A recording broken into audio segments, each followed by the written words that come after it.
Hi, my name is Jessica Brito. I'm a licensed clinical social worker and a psychotherapist. Today, I want to talk about our constant need to be strong. Where does it come from? How do we thrive through so much in life? How is it that we're constantly go, go, go no matter what life throws our way? A lot of times, I have this difficulty when other people see someone who's highly strong, highly resilient, can really get through anything in life, and has a belief system like, whoa, like they really have it together, right? It's not that you don't have it together. My question is, why you always gotta be so strong, right? Like where does this come from? This need to have constant strength as part of your characteristic or trait. And when I have people who are constantly needing to be strong come into my office, it's usually a result of finally having a lot of physical issues and going to every doctor and not being able to figure out like, hey, what's going on with me? They're highly resilient. Usually these are the people that take care of everyone in the family, take the lead in most projects, really work towards helping everyone, triumphing through anything, and they know they have traumas, they know they've been through a lot. And when you sit down and ask them like, hey, how have you done it all, right? And I've had this question to a lot of people and realistically to myself. And when I was younger and I asked myself that question, or people asked me, or I've asked other people around me who have been through so much, how did you do it? The answer usually is I had no other choice. And after working with different clients, after all my research and education and my own lived experience, I realized that you do have a choice. You had a choice to kind of give up and just say, hey, it is what it is. I'm not going to do anything. So what makes you get to this point where you're constantly strong? And realistically, what's the danger of it? So having to constantly be strong usually comes from trauma, right? When we're young, when we're teenagers, we might experience some traumatic events or some just really tough moments in our lives. And we realize that if no one was there for us, we were going to be there for us, right? And so we take on so much responsibility. And what does that do? It usually creates this avoidance of feelings, avoidance of relationships, avoidance of vulnerability, because it really becomes a threat to our success and to our triumphs.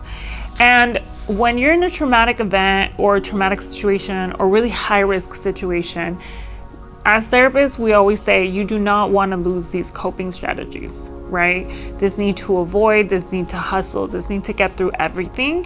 You want to be able to use those tools when you're going through really difficult times. We don't want to take that away from you. This could be poverty, this could be, domestic violence, this could be verbal or physical abuse from parents, this could be sexual trauma, war, a lot of things, right? Even being the oldest sibling and having more responsibility, taking care of all the siblings and really taking on more work just because it kind of falls on you can cause you to really become more anxious, more worried about others' survival, others' needs, or become more desensitized and less aware. So what happens is you're more likely to take risks, you're more likely to do things that seem potentially fear-provoking, but for you they might not be, because you kind of desensitized yourself to that to get through so much. The problem with all of that is when you finally hit a point in your life where you hit safety. Because at that point, you no longer need the coping strategies of being strong, but you don't know how to be something else. And that's kind of where either our body will start manifesting a lot of the pain and a lot of the struggles that we have faced throughout our lives. It can be, like I've mentioned in other videos, it can be body aches, pain, stomach issues, even like increased symptoms of asthma, bronchitis, fibromyalgia, a lot of dizziness, vertigo, a lot of physical symptoms can happen. Or you might end up in my office because you finally have had a lot of issues with your relationships, because it is really hard to form relationships if we're constantly strong and constantly in this belief system that we're in charge of taking care of everyone, right? Because then we can't really let people be there for us, which makes sense. You are probably the strongest person you know. But when you get to that point where life slows down and it's time to just enjoy, it's really hard to do.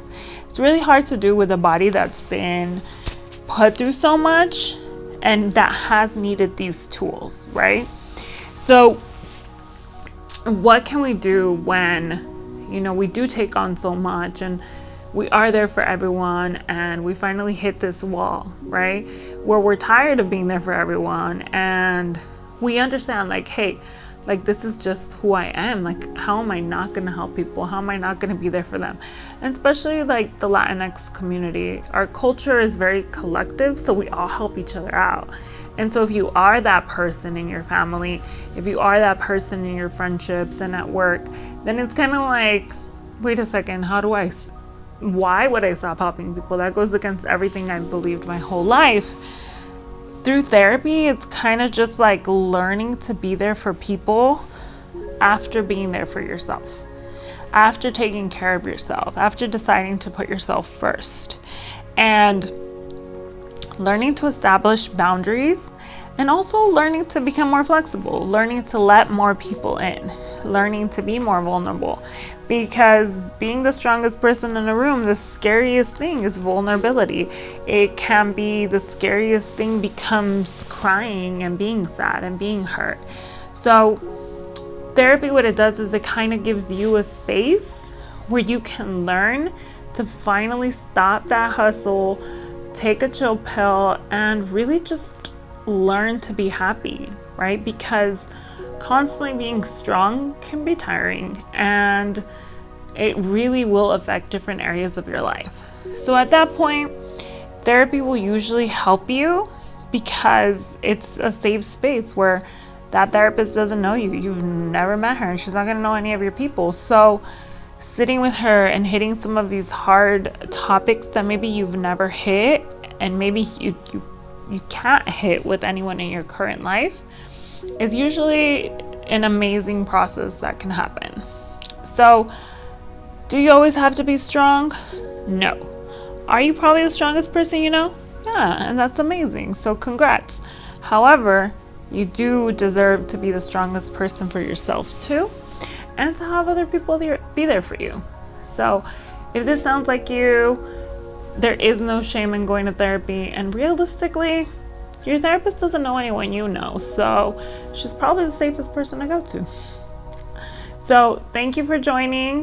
That's a little bit on that. If you have any questions, comments, or anything you want to know more about, put it in the comment section and share this video, subscribe, like, comment, and thanks for joining.